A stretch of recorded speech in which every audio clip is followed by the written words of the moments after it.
السلام علیکم، میرا نام وقار یعقوب ہے اور آپ دیکھ رہے ہیں آبان ولاگز۔ اگر آپ چینل پر نئے ہیں تو سب سے پہلے چینل کو سبسکرائب کریں اور بیل آئیکن کو لازمی دبائیں تاکہ ہر آنے والی ویڈیو آپ تک پہلے پہنچے۔ یہ چونکہ ایک نیا چینل ہے، ایک نیا سلسلہ شروع کیا ہے ہم نے الحمدللہ،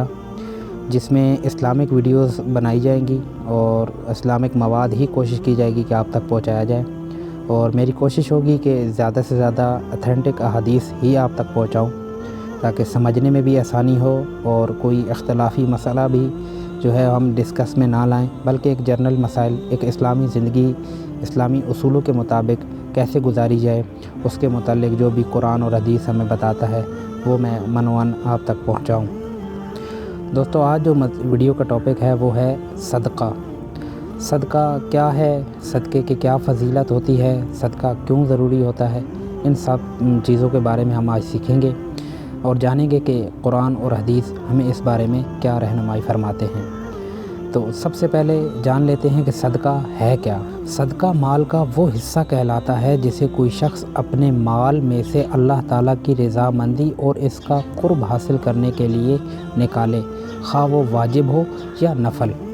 صدقے کے بارے میں بہت ساری فضیلتیں قرآن اور حدیث میں بتائی گئی ہیں، جن میں سے چند ایک کا ذکر آج ہم کریں گے اور جاننے کی کوشش کریں گے کہ جب ایک مسلمان اپنے حلال مال میں سے اللہ تعالیٰ کی راہ میں خرچ کرتا ہے تو اسے اللہ تعالیٰ کیا کیا بینیفٹس عطا کرتا ہے۔ صدقے کے بارے میں سب سے پہلی حدیث جو میں لے کے آیا ہوں آپ کے لیے وہ بخاری اور مسلم دونوں میں موجود ہے۔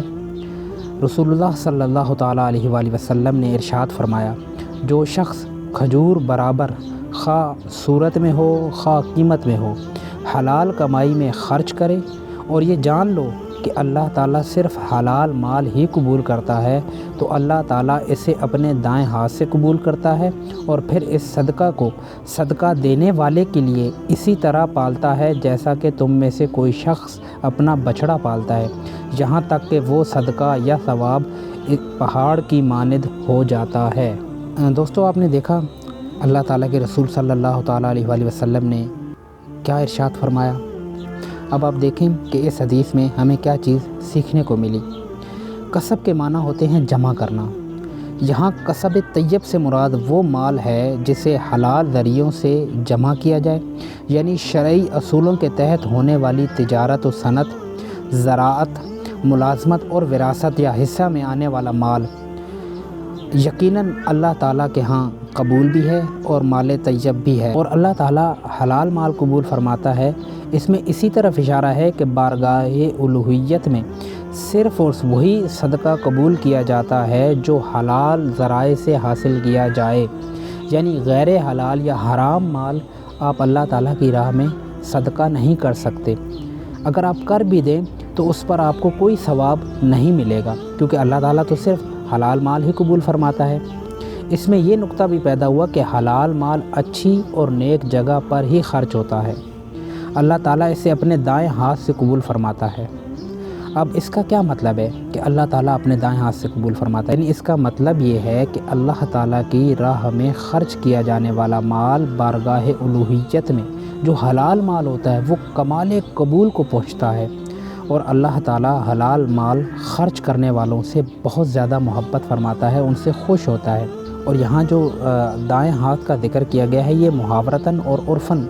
اس کو تعبیر کیا گیا ہے کہ پسندیدہ اور محبوب چیز جو ہوتی ہے وہ ہمیشہ دائیں ہاتھ سے ہی لی جاتی ہے، اور اللہ تعالیٰ پالتا ہے اس بندے کے ثواب کو پالتا ہے۔ اس سے کیا مراد ہے؟ اس سے مراد یہ ہے کہ اللہ تعالیٰ اس صدقے کے ثواب کو بڑھاتا رہتا ہے، یہاں تک کہ قیامت والے دن میزان عمل پر وہ اس کا تھوڑا سا عمل جو اس نے خلوص دل سے جو اس نے اپنے حلال مال سے اللہ تعالیٰ کی راہ میں خرچ کیا ہوگا، اللہ تعالیٰ میزان پر اس کو بہت بھاری پیش کرے گا۔ دوستو، آپ نے دیکھا اللہ کے رسول صلی اللہ تعالیٰ علیہ وآلہ وسلم نے حلال مال کو اللہ کی راہ میں خرچ کرنے کی تاکید فرمائی ہے۔ ایک حکایت میں یہاں پہ آپ لوگوں کے ساتھ ضرور شیئر کرنا چاہوں گا۔ حضرت شیخ علی متقی عارف باللہ رحمۃ اللہ تعالیٰ علیہ فرماتے ہیں کہ ایک بزرگ تھے جو اپنے مال کے 3 حصے کیا کرتے تھے۔ ایک حصہ وہ اللہ تعالیٰ کی راہ میں خرچ کر دیتے، ایک حصہ وہ اپنی ضروریات کے لیے رکھ لیتے اور ایک حصہ وہ دوبارہ اپنی تجارت میں ہی لگا دیتے تھے۔ ایک دن ایک دنیا دار شخص ان کے پاس آیا اور ان سے عرض کی کہ حضرت میں صدقہ دینا چاہتا ہوں لیکن مجھے کوئی مستحق نہیں ملتا، تو آپ رہنمائی فرما دیجئے میری۔ تو حضرت نے ان کو جواب دیا کہ جو حلال مال ہوتا ہے وہ ہمیشہ اپنے مستحق تک پہنچ جاتا ہے اور حرام مال کبھی اپنے مستحق تک نہیں پہنچتا۔ تو اس دنیا دار شخص نے اسے ایک مبالغہ سمجھا، ٹھیک ہے، کہ اس نے کہا کہ شاید یہ حضرت کوئی بڑھا چڑھا کے ایسی بیان کر رہے ہیں، ایسی کوئی بات نہیں ہے، صدقہ تو صدقہ ہوتا ہے، ٹھیک ہے، کوئی بھی نظر آ جائے تو آپ اس کو دے دو جس کو لگے۔ تو حضرت نے اس سے کہا کہ ایسا کرو کہ تم جاؤ اور تلاش کرو اور کسی ایسے شخص کو دیکھو جسے دیکھ کر تمہارے دل میں رحم پیدا ہو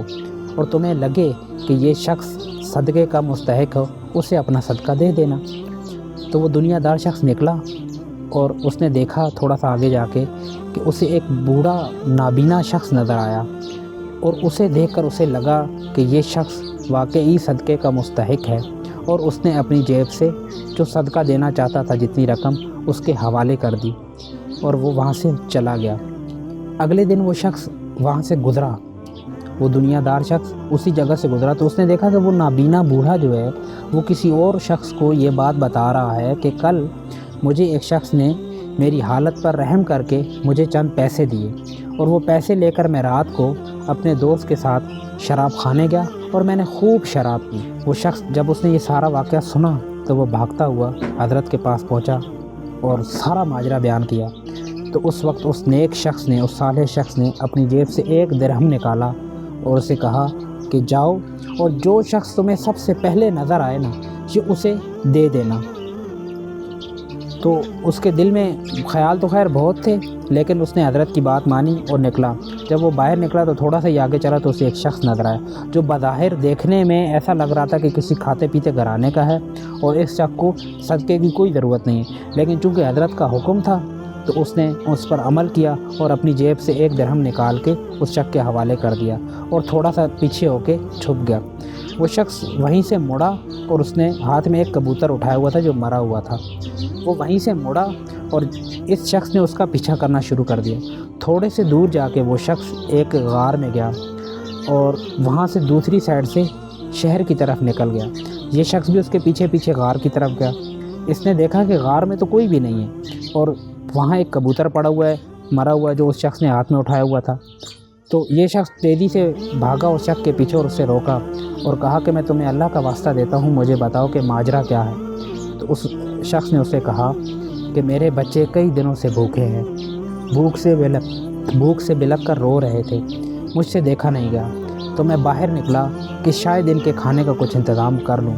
تو مجھے کچھ نہ ملا، مرا ہوا کبوتر مجھے نظر آیا۔ اب مرد اپنے بچوں کو بلکتا دیکھ کر مجھ سے رہا نہیں گیا اور میں نے یہ کبوتر ہی اٹھا لیا کہ گھر جا کر اسی کو پکاتا ہوں اور اپنے بچوں کا پیٹ بھرتا ہوں۔ اتنے میں آپ مل گئے، آپ نے میری مدد کر دی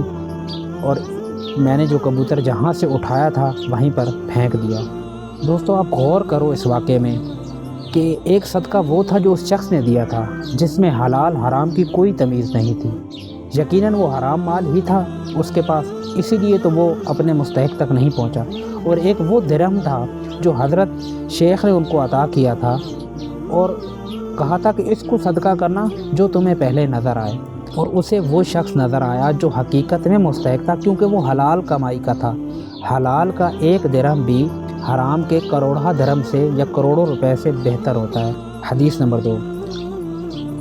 حضرت ابو ہریرہ رضی اللہ تعالیٰ عنہ فرماتے ہیں کہ رسول کریم صلی اللہ تعالیٰ علیہ وآلہ وسلم نے فرمایا صدقہ دینا مال میں کمی نہیں کرتا، اور جو شخص کسی کی خطا معاف کر دیتا ہے تو اللہ تعالیٰ اس کی عزت میں اضافہ کرتا ہے، نیز جو شخص اللہ کے لیے تواضع اور عاجزی اختیار کرتا ہے تو اللہ تعالیٰ اس کا مرتبہ بلند کرتا ہے۔ دوستو یہاں 3 باتیں بتائی جا رہی ہیں۔ ایک تو یہ کہ اپنے مال میں کچھ حصہ اللہ تعالیٰ کی راہ میں خرچ کرنے سے مال میں کمی نہیں بلکہ زیادتی ہوتی ہے،